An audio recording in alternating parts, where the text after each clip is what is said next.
Welcome to the Mayne podcast, the only podcast brought to you by memers for memers. We are the only podcast exclusively devoted to meme culture. We would like to give a shout out to Endless Thread on WBUR Boston, an NPR member station. I recently have been listening to their deep dive series on memes. And so now we aren't the only podcast covering memes, but we are the only one that is its core focus. And anyway, with that, I would like to welcome our guests. Welcome back to PC Jr. He is the founder of Mayne, and he looks like he's drinking a tall glass of Haterade right now. PC, how you doing tonight, buddy? I'm doing well. How are you guys doing? Very well. Doing fine. Good. Lovely. And I just wanted to talk to you about your recent throwing shade on all the current bandwagons. You're out of the loop. You just need to get in on it. That's pretty much it. Because I don't know what the fuck's going on. I'd rather just hate on you guys and. Yeah, and it's funny when you hate on us too. So I guess that's fine. I'm good. Honestly, when I don't know what a trend means, it just pisses me off. So two guys drinking Haterade in here tonight. And I got my co-host Skyler with me. Skyler is taking some new and exciting directions with his slappers. He's been playing slappers only with a Guitar Hero controller. Can you tell us what are you trying to accomplish right now, Skyler? All right, so I've very recently started streaming on Twitch. I feel like in order to kind of break out of the ranks, like kind of break out of that mold, I needed some kind of gimmick to garner initial viewership for my channel. I had the idea to play games with the Guitar Hero controller. It's unconventional, it's quirky, and it doesn't always work all that good, but it makes for some silly fun. Yeah, I tuned in for like 5 or 6 minutes the other night. I'm impressed that you can play any game on a Guitar Hero controller other than Guitar Hero. So I hope that gets you some viewership there. And I'd like to welcome two new guests to the show today. First of all, a longtime Mayne member and one of our mods in at least one or two of our groups. Jared, how you doing tonight, bud? Doing excellent, fellas. How y'all doing? Wonderful, Well. sir. Thanks for coming on. And I hear you also run a Squid Game group. Was that your group you invited me to? Yes, sir. I watched the first episode and was fucking hooked. And made a group that night, I think. Nice. Yeah, so I'm late to the game. I was playing, do my research today. I was binge watching Squid Game. I was joining groups. I was sending friend requests. And it's because we have a very special guest with us tonight, Geoffrey, or VIP number 4 on the number 1 Netflix exclusive show, Squid Game. Geoffrey, thank you for being on here. How are you doing today, sir? Well, don't I have a last name as well? Giuliani, wasn't it? No, Giuliano. I'm not the Giuliano. mayor. I'm not the Republican dirtbag mayor. Well, that's good. I would have really needed to rewrite my notes because this is all about Squid Game, and I don't think he knows much about that. I don't know. He's a dirtbag. I'm a Democrat. And I understand your favorite number is 69. Is that correct, or is that? Yeah, well, look, if I can't do 69, I'll do 96. 96? Absolutely, almost as good. Almost as good. Now, That turned out not to be a good winner for you. But I'm well over 60, so there's not a lot of those numbers flying around here anymore. Right. You're well over 60, so there's not a lot of 9 to follow. No, and I live in Thailand, so the opportunity is potentially there. When the hormones stop moaning, what are you gonna do? It's like eating when you're not hungry. Yeah, exactly.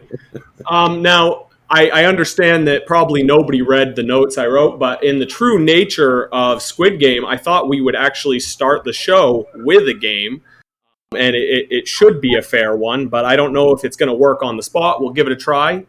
We want to play a game of 2 truths and 1 lie, and Geoffrey, where you're our guest, I want you to tell us 2 facts and 1 lie about yourself, and we'll try to figure out which one the lie is. When I was a child, I was one of the last kids to contract polio, which after some time I was able to, successfully deal with that. More or less, one leg is a little bit not as up. I don't tell producers that. I've been a lay member of the Hare Krishna movement since 1971. I go to India and hang out with the Hare Krishna people, and it's been done nothing but good for me. early on in my life, I was an advocate of psychedelic drugs. I think that they show you a part of life which one cannot normally see, and generally speaking, if they're used strategically, they can be helpful in one's personal growth. Okay, so we'll each go through and take a guess before you reveal which is the lie. So let's start with PC. Is it polio? Is it India and the Hare Krishna? Or is it psychedelics? And I want you to remember that he is wearing those glasses. I don't think you contracted polio because you seem like you're a little too young, just a tad. Okay, PC believes it is the polio story. Jared, what do you think? I don't think he ever had polio. I'm not buying it. Well, apparently, what do you think, man? Skyler. I think polio as well, because I did just like a little bit of research on you. I believe you were born in '53, was it? That's correct.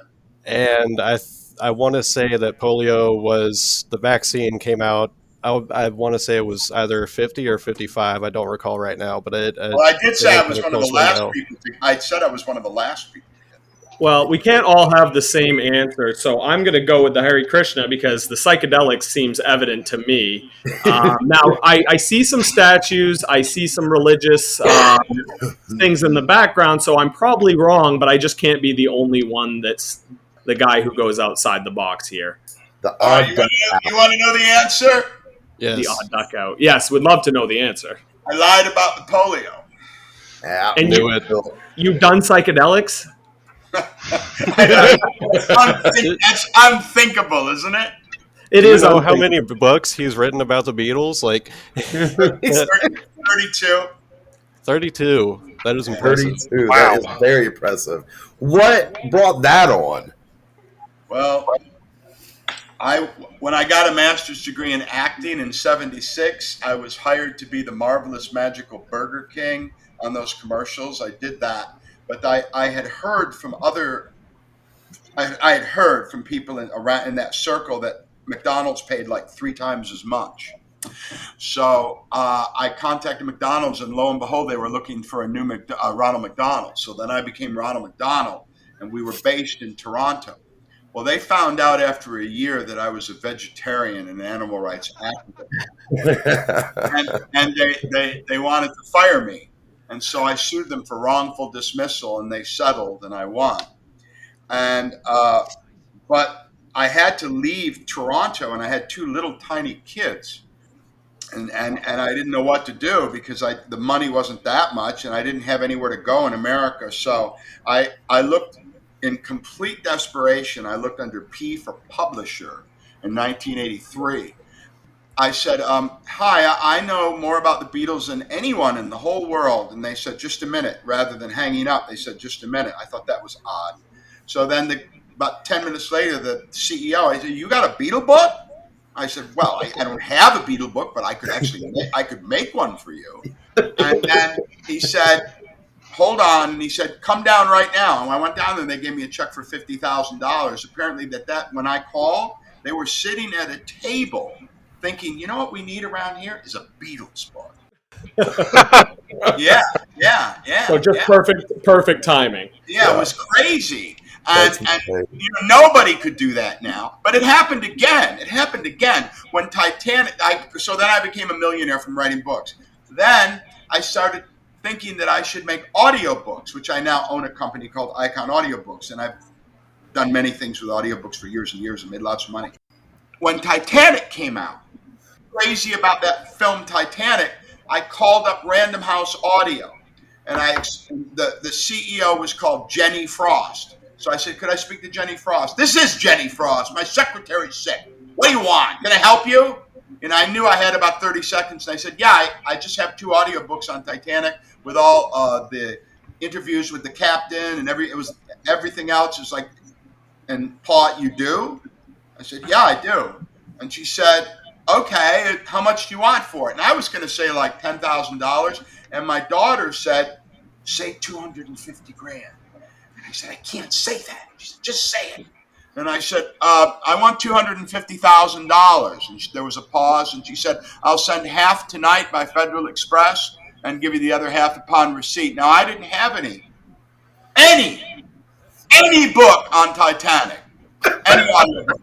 I had no interviews. I had nothing. But what I did was I took their down payment and I went to England to the BBC. And they didn't have the internet then. And I leased all these interviews with Titanic survivors and put them together. And it was nominated for a Grammy Award for Best Spoken Word Audio. But I lost to Jimmy Carter reading the Bible. Someone to insult me once said Geoffrey Giuliano never saw an opportunity he didn't like. I don't consider that an insult. I'm from a very, very poor family. You know, I've been hustling. I'm over 60 and I've been hustling since I was 12 years old, and it's worked out very, very well. There are people at the other end of a phone line that will give you millions of dollars. They're just waiting for somebody to call with a great idea. And they'll absolutely give you several $1,000,000 if you know who to call, when to call, and what to say. But those opportunities are there. And I found enough of those in my life to have a comfortable life. Well, I got to appreciate the hustle. I definitely understand coming from a poor family and just trying to throw lines and see what works, maybe on a much smaller scale. I mean, again, I want to remind everybody that we are a meme podcast, and what we do with our time is we make funny images, and so you know, there's not a lot of money to be made in that aspect, but I'm definitely hustling it, trying to make it something more in other respects. That's how this kind of all came about. Was Jared said, "Hey, I got this group. We want to talk to this guy. He'd love to be on the show and just kind of talk about some of his experiences." And I was actually curious, before we delve into anything more about Squid Game or anything in that respect, I want to know what your experience, Geoffrey, was like with meme groups. Is this your first time like really checking out memes and being a part of that culture? I have a meme group called VIP Forest Squid Game Universe on Facebook. Yes, yeah. And I joined it, and we will be posting links to that in the show notes for sure, because we're going to get more people in on that. 2 weeks ago, I didn't know what a meme was. That's awesome. I mean, I hear all these words that are not boomer words. Cosplay, you know, meme. I don't know what that is, you know, but I've been pulled in because of being in Squid Game. My whole life changed. What were you going to say, brother? I was going to say was my Squid Game group the first meme group you were in? Is that how you got introduced to all of us, or did somebody else bring you online for the meme group? Look, you know I'm a hustler. So as soon as I got like world famous overnight, I had and have a vested interest in keeping the buzz going. So I'm just like going to any damn place that had the word Squid Game on it. You found the dirty corner of the internet where us memers hang out, and I'm really glad you found your way there. I mean, it's a whole culture, and so are you having fun with it? What are your first takeaways on meme culture and like what's going on in these groups? Well, there's one meme in my group that stands above the rest. It says, "You should know," and it has a picture of me in a column, and it has a picture of the girlfriend in a column. It said, "VIP will satisfy you in 5 minutes. Your girlfriend will never satisfy you. VIP's favorite number is 69. Your girlfriend's favorite number is your credit card number." It was like some professional David Letterman level, and it was fantastic. On my page, you can hang around with the actual cast of Squid Game, and nobody else's page. That's unheard of. I've never in my time meming have I heard of a situation like this. I mean, obviously, I was skeptical at first, you know, because why the fuck would you be hanging around in a meme group? Because that's where memers hang out. Because I got $100,000 for that goddamn show, and everybody else got $1 million to $2 million. That's why. And this is where the hustle comes in. You got to hustle it from here, right? It is my intention to squeeze out $1 million from Squid Game as a bottom feeder.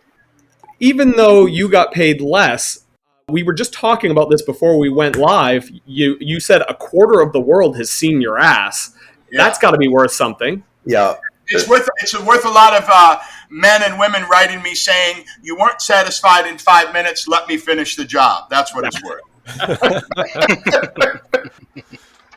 Did you have any idea that Squid Game was going to be that big? No. No, listen, if you want to see good acting, you can see me in a movie called Peninsula Train to Busan on Netflix right now. It's just I'll put it up against Robert De Niro or anybody else. This is another animal altogether. I was the kind of actor that the industry knows about me, and they'd hire me, and I'd do one right after the other, maybe 5 or 6 good movies a year. That's quite a bit for an actor. So I was a well-employed actor, but the public didn't know anything about me. And it's been heartbreaking. I'm this loser dude that's like looking through the little tiny articles to see if also in the cast, one time in 15 years I found this, also in the cast is Geoffrey Giuliano. That's it. And now, 2 weeks ago, Newsweek magazine had a headline. I'll bring it up right now. I got it up here right here. This is what it says. Newsweek magazine. Listen what they said. Newsweek. I'm a boomer, so Newsweek's a big deal. All right, Newsweek magazine, October 20th, 2021. Squid Game actor who was once penniless. That's not true, but that's hyperbole to make it look better. Yeah. Squid Game actor who was once penniless, now global star thanks to Netflix hit. Global star. They aren't lying. About 3 weeks before this happened, I was standing in my bedroom at like 3 a.m. Old people don't sleep that much. And my Thai wife was in there, and her foot was hanging off the bed. So I picked it up, I kissed her foot, and I put it in the thing and put the cover over it. And I looked out into the dark bedroom, and it was a moonlit night. There was a kind of a beam of light coming in, and I looked out and I said, well, Jeff, you really tried hard to fulfill that childhood dream of being a movie star. You really did. You did everything right. You got the master's degree. You did all the crappy jobs, and buddy, it just didn't happen for you, man. I mean, you're so old now. 2 weeks later, it happened. So I don't know what to say. That's not a testament. I just did a show tonight with a doctor. I thought he was like Dr. Dre and shit. I'm Dr. But he was an actual doctor. And he said, dude, I can't believe that you're over 60. You're abnormal. You don't seem like a guy that's over 60. I got nothing wrong with me, but it's a testament to the fact that at any time in life you can make stuff happen. Anything can happen at the drop of a hat. The true thing is that I am a Hare Krishna. Okay, this has saved me so much. I don't drink. I don't take drugs. I did when I was a teenager. Yeah. I never drank. But I don't smoke. I don't drink. I'm a vegetarian. I eat all health food, no sugar, no salt.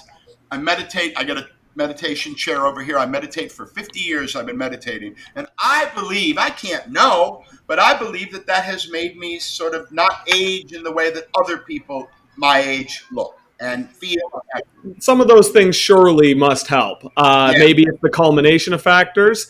I know, as someone who doesn't know a single moment of internal peace, I've never been I would love to be able to meditate someday, but I just can't quite get there right now. I don't have the peace of mind where I can just sit and be quiet and still with my thoughts. I'll get there, maybe. Hare Krishna meditation isn't quiet. We just chant Hare Krishna, Krishna Krishna, Hare Hare, Rama, Rama Rama, Hare Hare. So we chant. So it's not. Sometimes we chant to ourselves. Sometimes we chant blah blah blah. But I know it's so weird that everybody. Well, you're a Hare. See, now before this was you're a cult member and you couldn't say this stuff. I'm so old now. I don't care if people know him. If that's the worst thing, what's the problem? I have a slightly off-center religious view. I mean, it's not a problem. You never heard about a Hare Krishna terrorist. You never heard that. So we're vegetarians and we chant a mantra. That's basically it. Anyway, I'm wandering in the weeds there, but go ahead. Go back to and I mean, I love it. You call yourself a boomer, but yet you're like hosting meme groups. You're getting yourself out there, man. I mean, you're as hip as any of us, probably more so. So, I'm more hip than all of you. All right? Combined, even even combined. Basically, I imitate Dennis Hopper when I'm in a movie. That's what I do. I imitate Dennis Hopper with a little something thrown in. So, I mean, I'm so out there that everybody looks normal to me.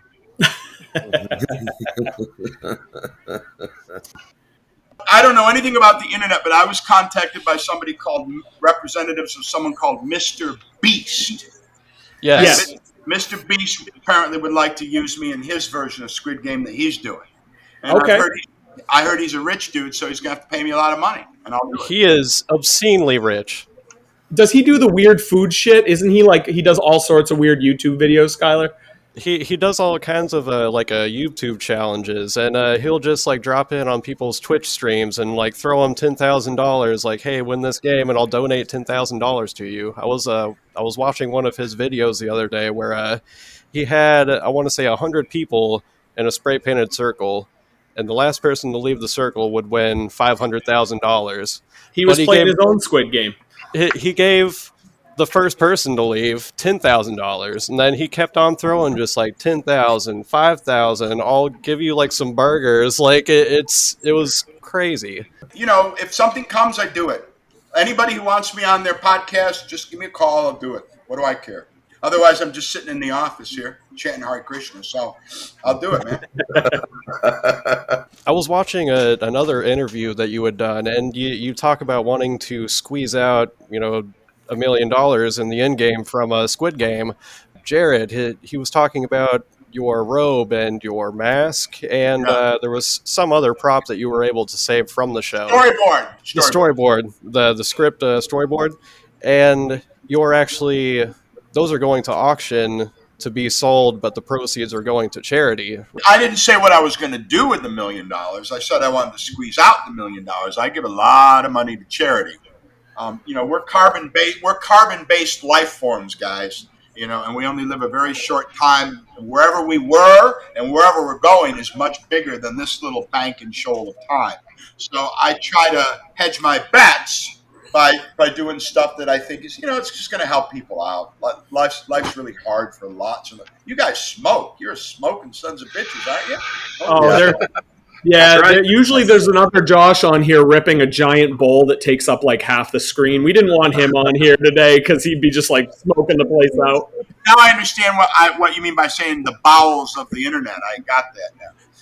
You know what? So I just want to tie it through here because you're talking about helping people. And I mean, although we're a bunch of, low life memer degenerates, that's kind of the purpose we serve in meme world is we're like a safe haven where people can go to hang out. It's, you're not going to get hassled. You're not going to get the people that are, there's a lot of negativity on the internet, as I'm sure you're well aware. I get a lot of it. Oh, I bet you do. I mean, being in the public eye, you're getting thrust, all sorts of negativity your way. So, that's the purpose of Mayne. And even though I'm wearing a Mayne T-shirt or sweater, we're Mayne, Mayne, and it's just it's a misspelling. We're the lowest common denominator. We're the outcast table in high school, right? But we're the outcast table where everybody's invited. We don't care who you are as long as you're not a pick, right? So that's the philosophy. And but you see, I go to India. I arrange the shipment of the food, and I stand there and I give it out to people that will die if they don't get that food.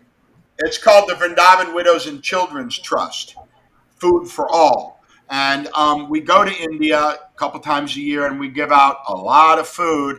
They make up little packages, like enough for 3 days of food. It's got flour, it's got powdered milk, it's got sugar, there's some bottles of water, just some, because they like to make stuff, and some fruit and vegetables, and then they line up, and then I hand it to them. And I'll tell you, these women cry. They live in the street. They're homeless women in India. Homeless in India. Put your head around that.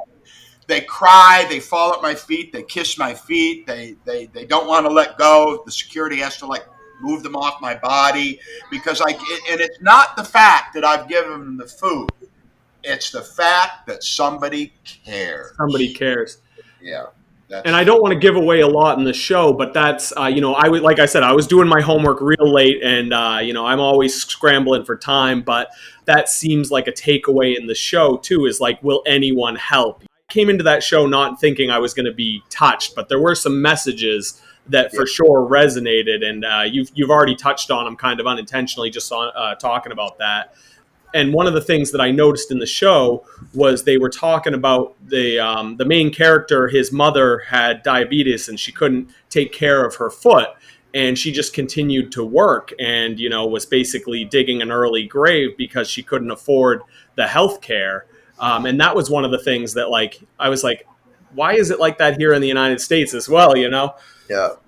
Yeah. Well, the reason, one of the reasons Squid Game is popular is it's a dark dystopian view of the dark dystopian world in which we live in. Yeah. It's not. That's happening. I mean, the hopelessness, death, greed, weird Donald Trump dudes trying to be authoritarian big daddies and steal all the money. All this stuff is happening. And that's why you need a hippie like me to come in there and kind of shake shit up a little bit, which I'm more than happy to do. I thought when watching the show, it does feel like it resonates larger than just Korea. And like you said, quarter of the world has seen the show at this point. It obviously resonates on a fundamental level. People are feeling this dystopian. Before this round of dystopia, it was zombie movies. We've been in this kind of lust. We want to see the worst case scenario to take our minds away from the current bad scenario. Talking about how fucked up everything was, and then the pandemic hit. Completely fucked the entire world, Yeah, I went yesterday to see about my robe as they're cleaning it, and so I had to go and give them instructions. There was a hotel that I always stayed at in Bangkok for years, and it's completely gone. They've taken the sign down. There's boarded up with rusted tin. And I thought, man, it was a really nice hotel. What the hell happened, So COVID has not touched me. Hasn't touched me. I got vaccinated right away. I have an audiobook company. I make movies, and I haven't had any financial. In fact, I've made more money in this than I did before. Was it weird going to Korea during pandemic times to work? Yeah, damn right it was. I had to do 2 weeks quarantine there and 2 weeks quarantine in Bangkok when I got back. So I spent a month in jail. So when they started offering me money, I said, dude, you want me to go to jail for a month? Yeah. If you want me to go to jail for a month and and even though it doesn't matter if it was a nice hotel, it was jail. And I said, you got to pay me more than that. And I finally got $100,000. I shouldn't talk that shit, but anyway. Yeah. And what about on set? Was it weird there? Were they behaving? No. You wore the mask until it was time for you to be on. But there was a funny thing that happened, a few funny things. And one of them was that I fell asleep. When you're in a movie, you have to wait for lights and they have to put a track and the microphone and when they move the camera around. It could be 45 minutes for them to get it all set up again. I fell asleep, and the guy came over and tapped Mr. Giuliano. I said, "Oh, I'm so sorry." And he said, "No, it's okay." I said, "But when you fall asleep, maybe your mouth opens and there's drool coming out." You got the thin line of spit running down. Yeah, it was. I know. It was just super. I don't sleep on airplanes for that reason. It was super embarrassing to fall asleep on a big international movie set like that. And the other thing, I'll talk about the tits. There was the girl, human furniture behind. Oh, I had that in my notes. I want to know about that. You were using them like a pillow. Yeah, well, see, no, I got to the set and there was this girl, beautiful, nice girl called Carla, and she's Mexican. She's a good actress, and she was the human furniture, and I said, how did you get this part? She said, I have the biggest tits in Korea. I said something like, I made some kind of very sexist boomer remark. And then I said, oh, I'm so sorry. I'm sorry. She said, no, it's okay. No, it's not okay. I shouldn't have said anything weird please forgive me. So I got out of that gracefully. And then they said, all right, Mr. Giuliano, that's the pillow. Put your head between her breasts. And I kind of was like a foot away. And they said, no. And I said, and I went about another 4 inches. I was about 5 inches away. And they said, Mr. Giuliano, put your head between. I said, is it okay? And he said, of course it's okay. I'm getting $4,000. I'm getting $4,000 a day. Just put your head in there. So I put him in there, and that was it. It was very. Now the other guy, that was the footstool, was a Muslim, and you don't put your feet on Muslims. That's the lowest part of the body. I had to apologize, and I've been all over the world, so I said, "Salam alaikum, my brother," and he liked that. Oh, thank you so much, Mr. Giuliano. I said, "Look, I got to put my feet on you." Oh, it's okay, it's okay. I said, "Well, I know it's not okay." So that was uncomfortable and weird. He was a dancer. If you know, that's why he could stay in that weird position so long. He was like a trained dancer. When he stood up, he had all these. He was ripped and stuff. So that was the human furniture. Was real. They were humans. Oh, I definitely could tell. I mean, was she painted like a tiger or something? Yeah, and she said it took 8 hours. Oh, wow. Insane. It was her real breasts. There were little tiny piece of tape on her nipples. That was it. Is that where you fell asleep? Were you lulled into your nap in between? No, thank God I didn't. Thank God I didn't. Yeah, he wakes up drooling on the tiger boob. Here's the thing. It's like, because I'm always the oldest guy in the movie, I try to be like the youngest dude in the movie. I can see that. Sometimes they try to help me walk and come on, Mr. Giuliano, like put their hand on me and stuff. And I go, no, I'm good. So I gotta ask, do you think it was a subtle dig on the disparity in pay scale that both of the people you bet on did not do well at all? Because I remember your line, you were like, how much did you bet on this first guy, Mr. 69? It was $1 million bet, and $1 million on that guy.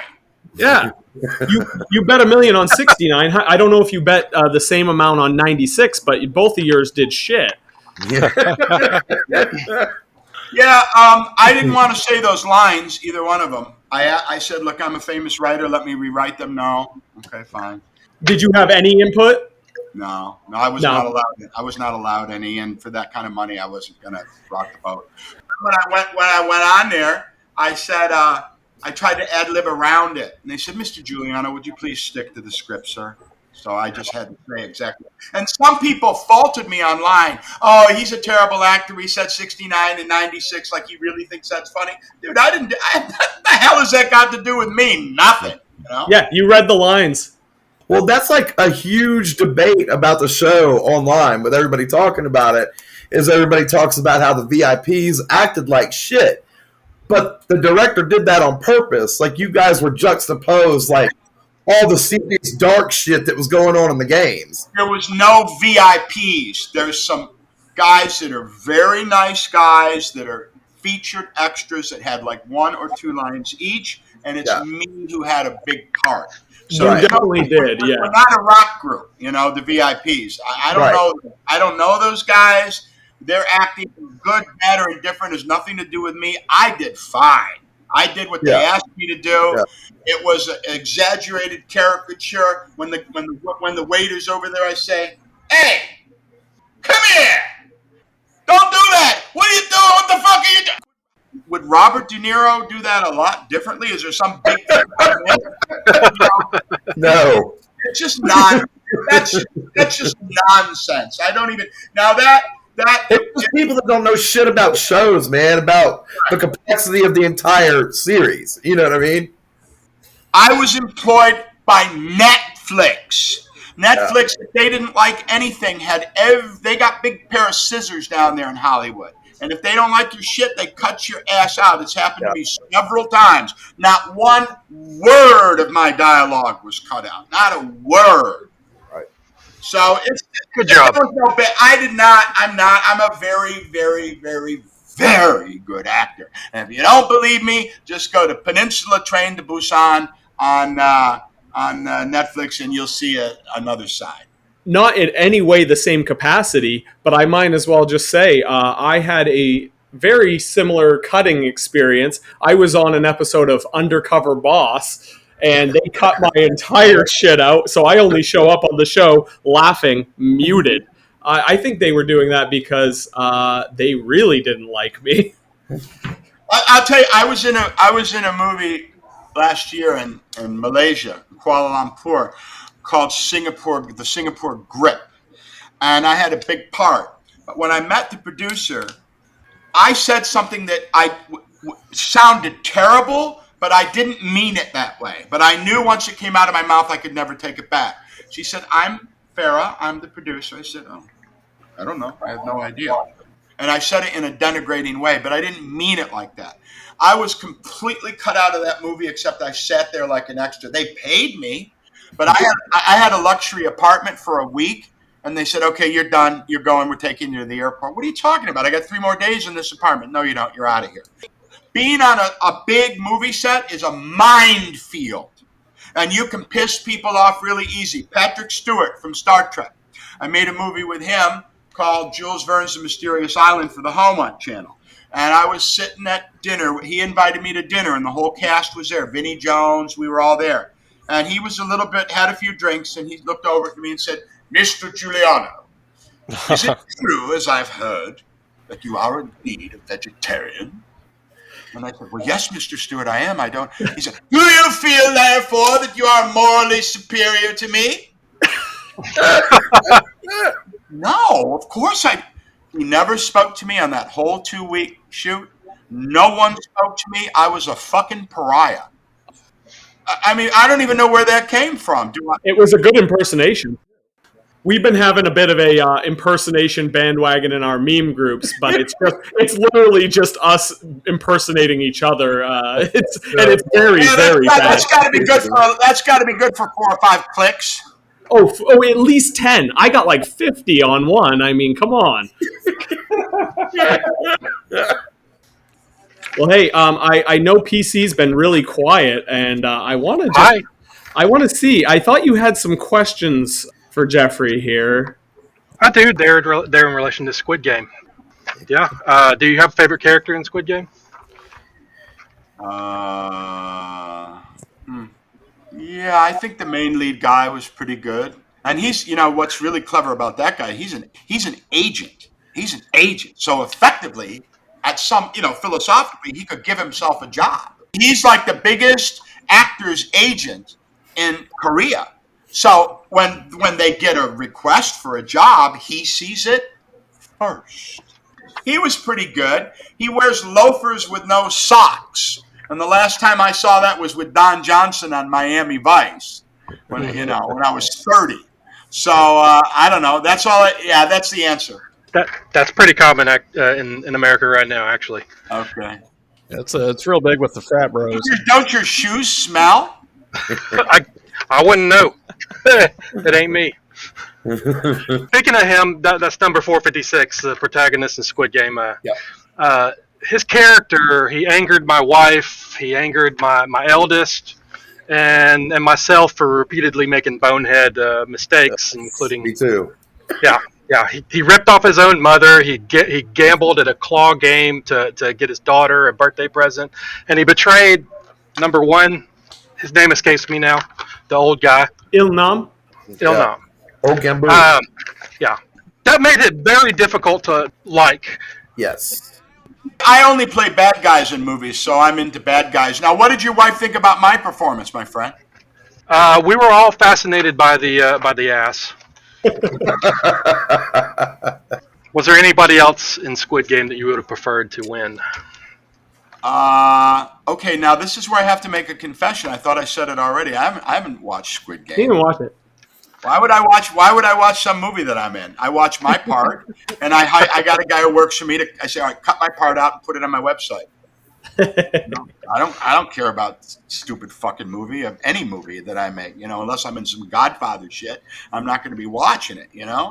That there's a lot of demands on the viewer with Squid Game. They demand that you read something if you're going to watch the version. So I'm not into things where people that I'm as an audience member, they demand, because to appreciate a movie you have to have what's called embrace the willing suspension of disbelief, meaning that you were like pretend that it really is Don Corleone, and there really is a dead horse head in there.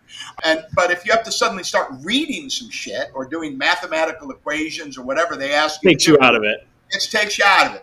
I didn't notice it after a minute or two, man. Honestly, I didn't notice I was reading, and I preferred it that way because those actors really put on a damn good performance, bro. Like, I bought into that shit. I was playing those games with those guys. Like, they really fucking killed it, bro. I mean, truly they did. And I feel like I'm one of those that'll watch a series more than once to see, shit that I missed. And I started watching it dubbed in the background while I was memeing, and it was just completely different. It was like an old Chinese kung fu movie, dude. Like, It was fucking ridiculous. Yeah, I always prefer to listen to the true language that it's in, even if that means reading, but I have to be in the right spot for that. I'm not going to watch a subtitle movie if I'm going to be distracted. You do have to give it your full attention. And I mean, I think that's part of what draws you into this in particular is you've got to be invested. And in this age, especially, our meme culture, internet culture, we're always also distracted. This show may have had a bit of a draw because it takes you out of that and it makes you actually, this is the first time I paid attention to a damn show in years. Now, granted, I was doing some homework and very poorly and cramming at the last second, but it still brought me into it. I mean, I had a little bit of a tear in my eye during the fucking marble scene when shit's going down. I mean, but you didn't. Conversely, you didn't have a tear in your eye when I was about to get my brains blown out instead of something else blown out. Bro, I wanted to kill bro. I wanted him to shoot you so bad. I was actually really curious because I knew I only just watched it today, and so I knew I was going to be talking to you today. And I'm like, that's a pretty fucking intense scene. You were on the ground, buck ass naked, with a gun to your head. Like. I mean, was that a little bit intense, even though it was not real? What do you think? There was all these 20-year-old girls around. Yeah, I had to take off all my clothes. I'm over 60. There's certain things you can't. I don't care. Like I have a very expensive shirt's like $300 and shit. But when you take off all the clothes, I'm an old man. There's nothing you can do. They can't hide that shit. So, and the other thing, I tell you what, I was more worried. I took 3 showers. I put the soap on and I laid in the shower and left it there so it would sink in. But I don't know if I smelled bad or not because, I don't know. I mean, that guy was really in that position. He wasn't 3 feet away and it was a camera angle. He was right there next to my penis. Please, God, don't let me smell bad. He didn't. That look of discomfort on his face. There's a thing where I touch his thing like that. Yeah. I don't think he had to do much acting. I don't think that was a very pleasant place for him to be. Do you think the guy was envious? Because I've read that Koreans have the smallest penises on the planet. They were mightily impressed then. Yeah. With that Sicilian trouser snake that he had the opportunity to see up close and personal. Before we get to the end of this show, is there any crazy shit that you had happen on the show that you can't hold in, that you're this was wild? Yes, I was assigned a girl who was 23 years old to take me around like a personal assistant. All the stars have a personal assistant. It's mostly so you don't run away, do cocaine, get in a motorcycle, break your leg in the production of Skirt. But there's basically a benevolent prison guard. So I had this girl. Okay, I'll just tell you about the haircut. She said, "How do you like my haircut?" And I'm telling you, man, that haircut was exactly like Kim Jong-un. So I said, "Hey, it's good. You look like Kim. You got that Kim Jong-un thing going." That's not some shit you say in South Korea. No. Dude, she fucking flipped the fuck out, man. she went insane. And I was like, "Oh, I'm sorry." But I wasn't sorry. I wasn't. Because she looked. You know why? Because she fucking looked like Kim Jong-un. Who the fuck in Korea goes and gets their goddamn fucking haircut? I'll take the Kim Jong-un. Who does that? She didn't know that it's a Kim Jong-un haircut. She didn't know that shit.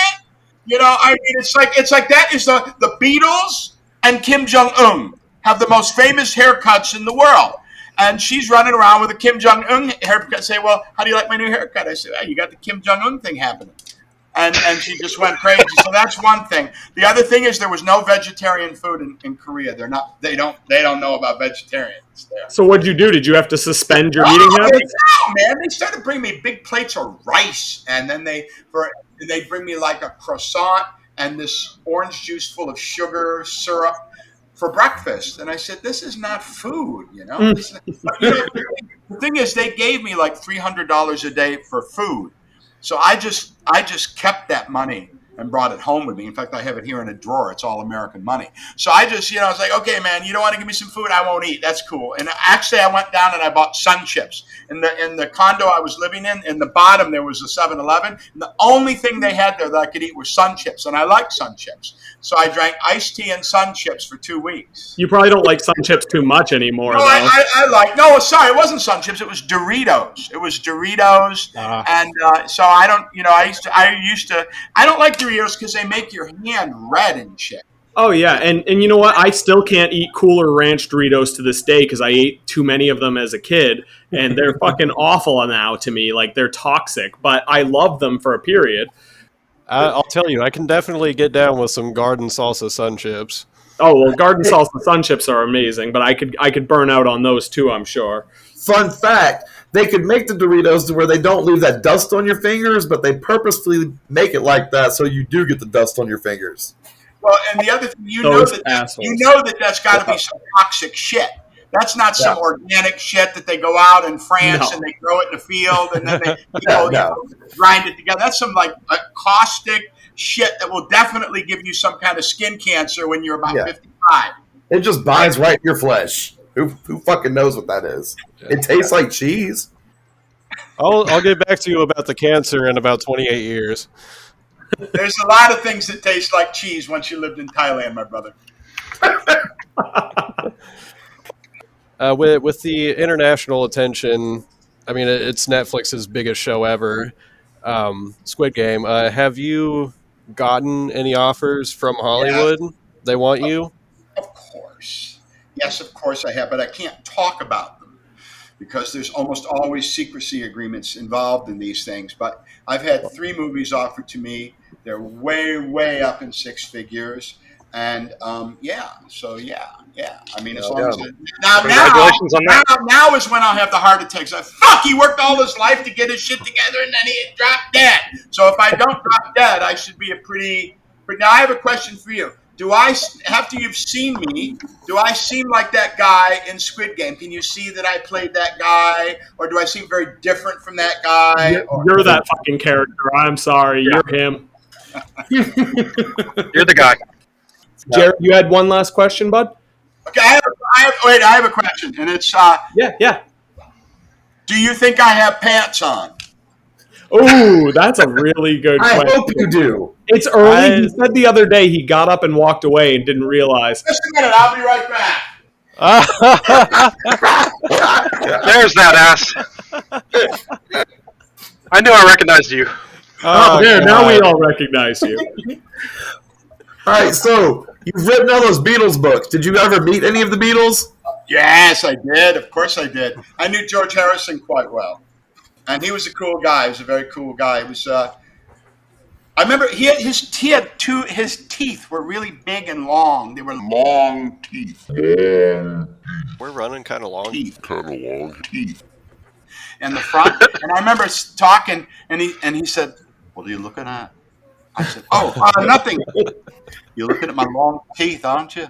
I said, yeah, George, I was. You got some long-ass teeth there, dude. I don't know. I didn't say that, but yeah. So, yes, I've known a lot of those guys. My closest relationship in rock, in 1976, I wrote Pete Townsend from The Who a letter, and then he hired me to be his personal assistant for a summer. So I lived at his house and shit. I remember one time that The Who was, I'll tell you what happened. The Who was having a rehearsal in a church, which I thought was strange. It was like a church hall that they rented near their house, near Pete's house. And Roger said, I've got to go to the bog, mate. And so, but they were doing The Seeker. They call me The Seeker. So, and they were saying, Pete said, no, come on, man, we're into it. He said, no, I got to go to the bog. He said, let Geoffrey fill in. So I went up there and I grabbed the mic. They call me The Seeker. I've been searching low and high. And so on one song, I sang lead with The Who. Hell yeah. With Keith Moon. That's badass. With Keith Moon. Yeah, it was. I love The Who. That's awesome. That's badass. Yeah. Anyway, thank you so much. Yeah, thank you guys. I appreciate you coming on. This is a fucking disaster. That's all I gotta say. Actually, we're running kind of long here. Kind of long teeth. We're running Oh, fuck you. That's not what I sound like. Fuck you.